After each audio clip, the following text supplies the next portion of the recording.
Welcome back to Sangamithra TNPSC. Hello friends, இன்றைக்கி நம்ம என்ன டாபிக் பார்க்க போகிறோம்னா யூனிட் 5 இந்திய பொருளாதாரம் மற்றும் தமிழ்நாட்டின் வளர்ச்சி நிர்வாகம் அப்படின்னு நியூ சிலபஸில் வந்து கொடுத்துருக்காங்களா, அதில் உள்ள 30 இம்பார்ட்டன்ட் கொஸ்டின்ஸ் தான் வந்து பார்க்க போகிறோம். யூனிட் 5 பொறுத்த வரைக்கும் பார்த்தீங்கன்னா அதிகமான கொஸ்டின்ஸ் வந்து இதில் தான் கேட்குறாங்க. குரூப் 1ல் பார்த்தீங்கன்னா 50 கொஸ்டின்ஸ் வந்து கேட்குறாங்க. குரூப் 1ல் வந்து 50 கொஸ்டின்ஸ் வந்து இதில் கேட்குறாங்க. குரூப் 2 அண்ட் குரூப் 4ல் வந்து டோட்டலாக வந்து 20 கொஸ்டின்ஸ் வந்து இதில் வந்து கேட்குறாங்க. அதில் வந்து அதனால நம்ம எக்கனாமிக்ஸை வந்து கண்டிப்பாக வந்து படித்தாகணும். அதில் ரொம்ப எஃபர்ட் போட்டு நம்ம வந்து படிக்கணும். இது ஒன்றும் இல்லை, ஓல்டு சிலபஸில் யூனிட் 6 + யூனிட் 9 ரெண்டையும் கம்பைன் பண்ணி தான் இங்கே வந்து யூனிட் 5 வந்து கொடுத்துருக்காங்க. வாங்க இப்போ நம்ம வீடியோக்குள்ளே போகலாம். அதுக்கு முன்னாடி நம்ம சேனலை சப்ஸ்கிரைப் பண்ணாதவங்க சப்ஸ்கிரைப் பண்ணிக்கோங்க. முதல் கேள்வி பார்த்தீங்கன்னா, நமது நாட்டில் நோபல் பரிசு பெற்ற பொருளாதார அறிஞர் யார் அப்படின்னு பார்த்தீங்கன்னா அமர்த்தியா சென். நமது நாட்டில் நோபல் பரிசு பெற்ற பொருளாதார அறிஞர் அமர்த்தியா சென். அடுத்து, கலப்பு பொருளாதாரம் என்றால் என்ன? கலப்பு பொருளாதாரம் என்றால் என்ன? நம் நாட்டில் வந்து இப்போ கலப்பு பொருளாதாரம் தான் நடைமுறையில் இருக்குது. இந்த கலப்பு பொருளாதாரம் வந்து எந்த நாட்டிலேருந்து கொண்டு வந்திருப்பாங்கன்னு பார்த்தீங்கன்னா சோவியத் யூனியன், ரஷ்யா. அப்போ வந்து சோவியத் யூனியன் சொல்லியிருப்பாங்க, இப்போ ரஷ்யான்னு சொல்லியிருப்பாங்க. அந்த நாட்டிலேருந்து தான் வந்து இதை கொண்டு வந்திருப்பாங்க, இந்த கலப்பு பொருளாதாரம். இதை யார் நமக்காக முன்மொழிஞ்சது, நமக்காக கொண்டு வந்ததுன்னு பார்த்தீங்கன்னா ஜவஹர்லால் நேரு. அவர் தான் வந்து இந்த கலப்பு பொருளாதாரத்தில் வந்து இந்தியாவில் வந்து கொண்டு வந்திருப்பார். இப்போ கலப்பு பொருளாதாரம்னா என்னன்னு பார்ப்போம்.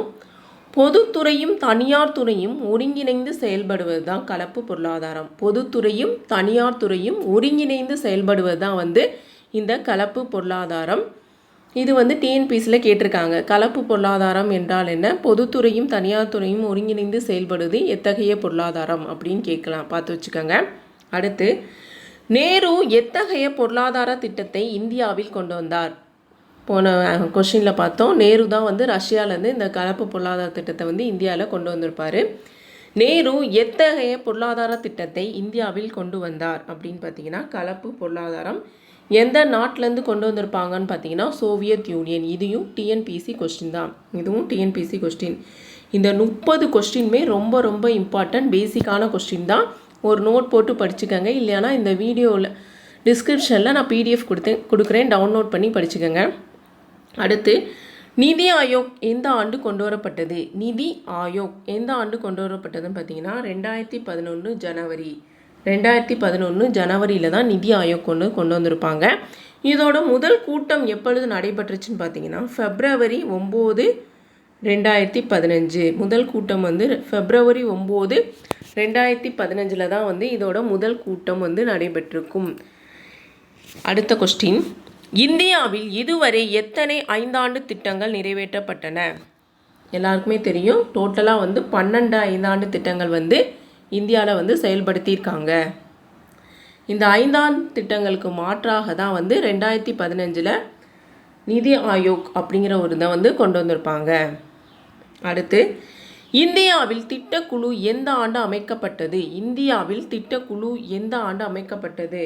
1950. டிஎன்பிசி கொஸ்டின், பார்த்து வச்சுக்கோங்க. எந்த தேதி அப்படின்னு பார்த்தீங்கன்னா March 15. இந்தியாவில் திட்டக்குழு அமைக்கப்பட்ட ஆண்டு 1950 March 15. இந்திய திட்டக்குழுவின் தலைவர் யார்? இந்திய திட்டக்குழுவின் தலைவர் யார்? பிரதமர் தான் வந்து திட்டக்குழுவோட தலைவராக இருப்பார். அடுத்து, இந்தியாவில் பொருளாதார சீர்திருத்தம் எந்த ஆண்டு கொண்டு வரப்பட்டது? இதுவும் டிஎன்பிசி கொஸ்டின். இந்தியாவில் பொருளாதார சீர்திருத்தம் எந்த ஆண்டு கொண்டு வரப்பட்டதுன்னு பார்த்தீங்கன்னா 1991 புதிய பொருளாதார கொள்கை. 1991 புதிய பொருளாதார கொள்கை. இதன்படி என்ன கொண்டு வந்திருப்பாங்கன்னு பார்த்தீங்கன்னா தாராளமயமாக்கல், தனியார் மயமாக்கல், உலகமயமாக்கல், இந்த மூணையும் வந்து கொண்டு வந்திருப்பாங்க. டிஎன்பிசியில் கேட்டிருக்காங்க. இந்திய பொருளாதார சீர்திருத்தம் எந்த ஆண்டு கொண்டு வரப்பட்டது? 1991. புதிய பொருளாதார கொள்கை எந்த ஆண்டு கொண்டு வரப்பட்டது? 1991. தாராளமயமாக்கல், தனியார் மயமாக்கல், உலகமயமாக்கல் எந்த ஆண்டு கொண்டு வரப்பட்டது? 1991. அடுத்த கொஸ்டின், தேசிய கல்விக் கொள்கை எந்த ஆண்டு நடைமுறைக்கு வந்தது? தேசிய கொள்கை நடைமுறைக்கு வந்தது 1986. இதுவும் டிஎன்பிசியில் கேட்டிருக்காங்க. தேசிய கல்விக் கொள்கை எந்த ஆண்டு நடைமுறைக்கு வந்தது? 1986. 1986. அடுத்து கரும்பலகை திட்டம் எந்த ஆண்டு கொண்டு வரப்பட்டது? கரும்பலகை திட்டம் 1992 வந்து கொண்டு வந்திருப்பாங்க. கரும்பலகை திட்டம் எந்த ஆண்டு கொண்டு வரப்பட்டது? 1992. உலக எழுத்தறிவு தினம் எந்த ஆண்டு எந்த நாள் கொண்டாடப்படுகிறதுன்னு பார்த்தீங்கன்னா செப்டம்பர் 8. உலக எழுத்தறிவு தினம் செப்டம்பர் 8. அடுத்து ஐக்கிய நாடுகள் சபை எந்த வருடத்தை பன்னாட்டு எழுத்தறிவு வருடமாக அறிவித்தது? ஐக்கிய நாடுகள் சபை எந்த வருடத்தை பன்னாட்டு எழுத்தறிவு வருடமாக அறிவித்ததுன்னு பார்த்தீங்கன்னா 1990 தான் வந்து பன்னாட்டு எழுத்தறிவு வருடமாக அறிவித்தது. உலக மக்கள் தொகை தினம் எப்போது கொண்டாடப்படுகிறது? ஜூலை 11. ஜூலை 11 தான் உலக மக்கள் தொகை தினம் வந்து கொண்டாடப்படுகிறது. பொருளாதாரத்தின் தந்தை என்று அழைக்கப்படுபவர் யார்? TNPSC question. பொருளாதாரத்தின் தந்தை என்று அழைக்கப்படுபவர் ஆடம் ஸ்மித். ஓல்டு கொஸ்டின்லாம் பார்த்தீங்கன்னா பழைய இந்த சிலபஸ்க்கு முன்னாடி உள்ள கொஸ்டின்லாம் பார்த்தீங்கன்னா கேட்டிருப்பாங்க. இவர் வந்து ஒரு புக் எழுதியிருப்பார், நாடுகளின் செல்வம் அப்படிங்கிற ஒரு புக்கை தான் எழுதியிருப்பார். அடுத்து ஆடம் ஸ்மித் எழுதிய பொருளாதாரம் பற்றிய புத்தகம் எது? போன கொஸ்டினில் சொன்னேன் அதான். ஆடம் ஸ்மித் எழுதிய பொருளாதாரம் பற்றிய புத்தகம் எது அப்படின்னு பார்த்தீங்கன்னா நாடுகளின் செல்வம் அப்படிங்கிற புக்கை தான் எழுதியிருப்பார். 2 கொஸ்டினுமே இம்பார்ட்டன்ட், பார்த்துக்கங்க. அடுத்து ஜிடிபி என்றால் என்ன? Gross domestic product. ஜிடிபி அப்படின்னா கிராஸ் டொமஸ்டிக் ப்ராடக்ட், அதோட ஃபுல் ஃபார்ம். ஓராண்டில் ஒரு நாட்டில் விளைவிக்கப்படும் அனைத்து பொருட்கள் மற்றும் சேவைகளின் மதிப்பு, மொத்த மதிப்பு.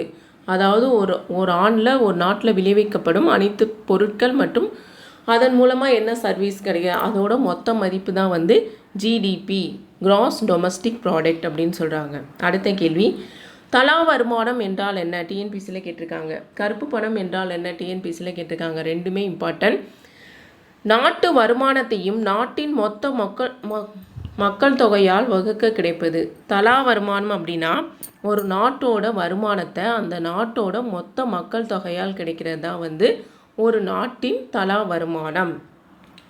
கருப்பு பணம் என்றால் என்ன அப்படின்னா கணக்கில் காட்டப்படாத பணம் தான் கருப்பு பணம்.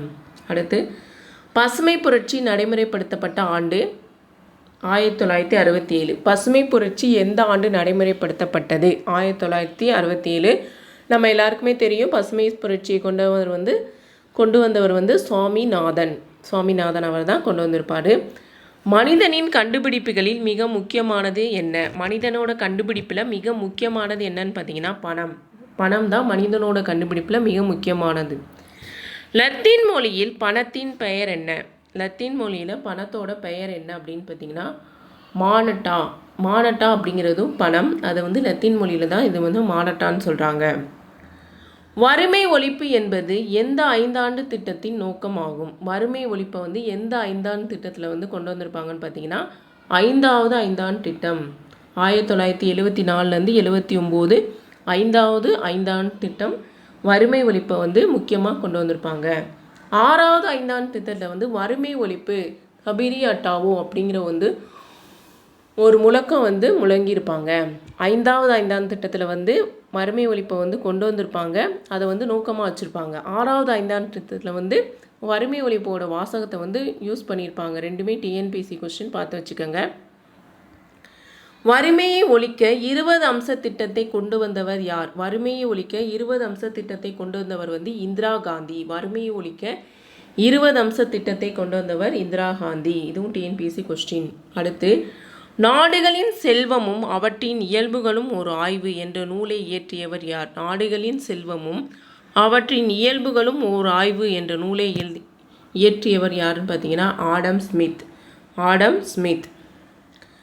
பணத்தின் மதிப்பீடு என்பது எதனை அடிப்படையாக கொண்டது? பணத்தோட மதிப்பீடு வந்து எதை அடிப்படையாக கொண்டது அப்படின்னு பார்த்தீங்கன்னா நுகர்வு திறனை அடிப்படையாக கொண்டது.